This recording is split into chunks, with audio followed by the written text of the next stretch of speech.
পুজোর মধ্যে আবার চুক্তিভিত্তিকদের বেতন বৃদ্ধি করলেন রাজ্য সরকার। কিছুদিন আগে আপনারা দেখেছেন কন্যাশ্রী এবং রূপশ্রী প্রকল্পে যারা কাজ করেন তাদের বেতন 15 থেকে 21,000 করেছেন রাজ্য সরকার। এবার বাংলা সহায়তা কেন্দ্রের যারা ডেটা এন্ট্রি অপারেটর রয়েছে তাদের বেতন কিন্তু এক ধাপে অনেকটাই বাড়ালেন, প্রায় 4 গুণ, 4,000 থেকে সরাসরি 16,000-এ। কিন্তু এখনও বঞ্চিত রয়েছেন যারা সংখ্যায় সব থেকে বেশি পার্শ্ব শিক্ষক, এসএসকেএমএসকে, শিক্ষাবন্ধু, পৌরসভা এবং মাদ্রাসার কর্মীরা কিন্তু এখনও বঞ্চিত রয়েছে বেতন বৃদ্ধি থেকে। পার্শ্ব শিক্ষকদের একটা বেতন বৃদ্ধির জোর জল্পনা ছিল, কিন্তু পুজোর মধ্যে আর তাদের বেতন বৃদ্ধি হওয়ার সম্ভাবনা নেই। কিন্তু রাজ্য সরকার চুক্তিভিত্তিক কর্মীদের জন্য একটা পজিটিভ ভাবনা রেখেছে, তার একবার আরও একটা উদাহরণ পাওয়া গেল। আইসিটি কর্মীর বেতন বৃদ্ধি হয়েছে কিছুদিন আগেই। এবার বাংলা সহায়তা কেন্দ্রের যারা কর্মী রয়েছেন তাদের বেতন অনেকটাই বাড়িয়ে দিলেন রাজ্য সরকার। এখন প্রশ্ন উঠছে, তাহলে বাকি রইল পার্শ্ব শিক্ষক, এসএসকেএমএসকে, শিক্ষাবন্ধু, এই সকল কর্মীদের বেতন বৃদ্ধি কবে হবে? সরকার কি এদের নিয়ে পজিটিভ ভাবনা রেখেছেন? পুজোর পরেও কি এদের বেতন বৃদ্ধি হবে? এই সকল দপ্তরে যারা কর্মী রয়েছেন, শিক্ষক এবং শিক্ষাকর্মী, তাদের বেতন বৃদ্ধি কি হবে? এই মুহূর্তের কোটি টাকার প্রশ্ন এই সকল চুক্তিভিত্তিক শিক্ষক এবং শিক্ষাকর্মীদের কাছে। এই মুহূর্তে তারা চরম আর্থিক কষ্টে ভুগছেন। তারা কিন্তু শিক্ষার সঙ্গে যুক্ত, একজন স্থায়ী শিক্ষকের সমান সময় ধরে তারা কিন্তু বিদ্যালয়ে পঠন পাঠনের কাজে নিযুক্ত রয়েছেন। শিক্ষাবন্ধুরাও কিন্তু অফিসিয়ালভাবে তারা কাজ করছেন, কিন্তু তাদেরও পারিশ্রমিক অত্যন্ত কম। সেই সঙ্গে রয়েছে স্পেশাল এডুকেটর, ভোকেশনাল টিচার, বাকি যারা রয়েছে তারাও কিন্তু এই মুহূর্তে চরমভাবে আর্থিক কষ্টে। সরকার কি এদের নিয়ে ভাবনা চিন্তা রেখেছে? বন্ধুগণ, এই বিষয়ে একটা ডিটেলসে আমরা প্রতিবেদন নিয়ে এসেছি। আপনাদেরকে অনুরোধ, আপনারা পুরো ভিডিওটি সম্পূর্ণ দেখবেন। খবরের শুরুতেই আপনাদেরকে জানিয়ে রাখি, প্রত্যেক চুক্তিভিত্তিক শিক্ষক এবং শিক্ষাকর্মী বা আদার্স যারা কর্মী রয়েছেন, সরকারের জনকল্যাণকর প্রকল্পগুলির যে কর্মীরা রয়েছেন, ডেটা এন্ট্রি অপারেটর থেকে শুরু করে বাকি যারা রয়েছেন, তাদের সকলের জন্য সরকারের কিন্তু একটা পজিটিভ চিন্তা ভাবনা রয়েছে।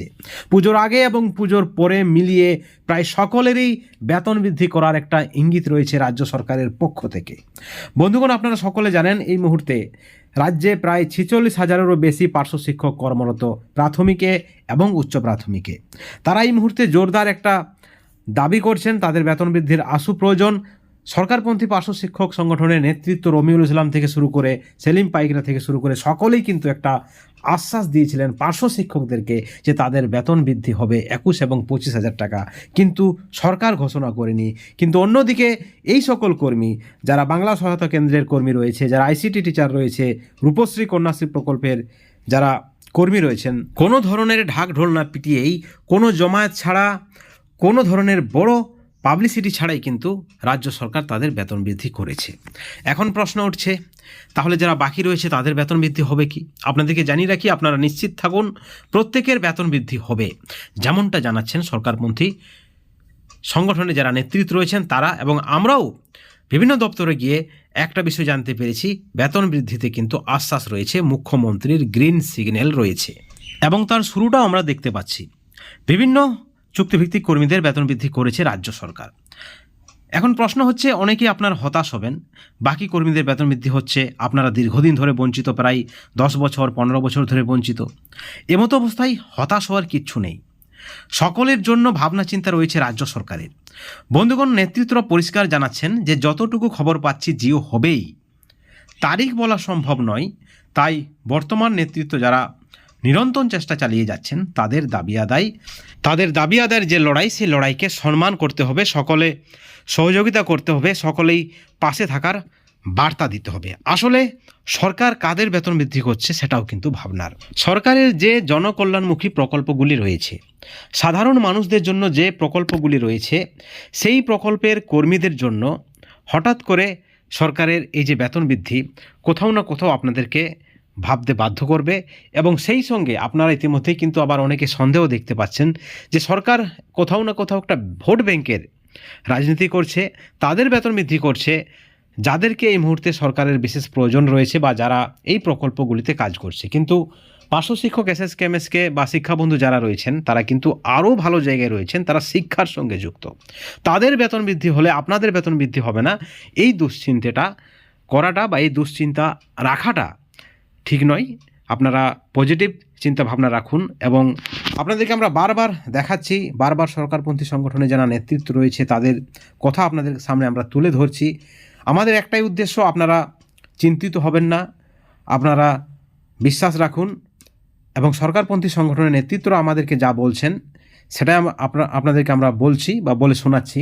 তারা সম্পূর্ণ আস্থা রাখছে রাজ্য সরকারের উপর, তারা 100% আস্থা রাখছে, 100% তারা বিশ্বাসী যে এই সরকার তাদের বেতন বৃদ্ধি করতে বাধ্য। একটা বিষয় আমরা জোর দিয়ে থাকি যে আমরা আমাদের বিভিন্ন ভিডিওতে আমরা বারবার বলেছি, যারা আমাদের নিয়মিত শ্রোতা বা দর্শক তারা কিন্তু দেখবেন বা এই বিষয়ে এগ্রি করবেন, যে আমরা একটা বিষয় আপনাদেরকে বলতে চাইছি বা পরিষ্কার যে আমাদের যে বার্তা রয়েছে, যে বার্তাটা সরকারপন্থী শিক্ষক সংগঠনের, সরকারপন্থী পার্শ্ব শিক্ষক হোক, এসএসকে এমএসকে নেতৃত্বদের হোক বা চুক্তিভিত্তিক শিক্ষক বা শিক্ষাকর্মীদের অন্যান্য সংগঠনের হোক, তারা কিন্তু এই মুহূর্তে সরকারের কাছে যে বিষয়টা তুলে ধরতে চাইছে, তারা তাদের দপ্তরের যে কর্মী রয়েছে তারা সরকারি প্রকল্পের আওতায় রয়েছে এবং সরকারি প্রকল্পগুলির রূপশ্রী হোক, কন্যাশ্রী হোক বা সাইকেল বিতরণ হোক, খাতা কলম বিতরণ হোক, স্কুলে পোশাক বিতরণ হোক, দুয়ারে সরকার হোক, যাবতীয় যে সরকারি প্রকল্পগুলি রয়েছে, যে প্রকল্পগুলির উপর সরকারের বিশেষ নজর রয়েছে, আপনারা সকলে জানেন আমরা কোন বিষয়ে কথা বলছি, কারণ এই প্রকল্পগুলি কোথাও না কোথাও রাজনীতির সঙ্গে যুক্ত, এই প্রকল্পগুলি কোথাও না কোথাও সরকারের তথা শাসক দলের ভোট ব্যাংকের সঙ্গে যুক্ত এবং এই প্রকল্পগুলির আওতায় যারা কাজ করছেন তাদের সকলের বেতন বৃদ্ধি করছে রাজ্য সরকার।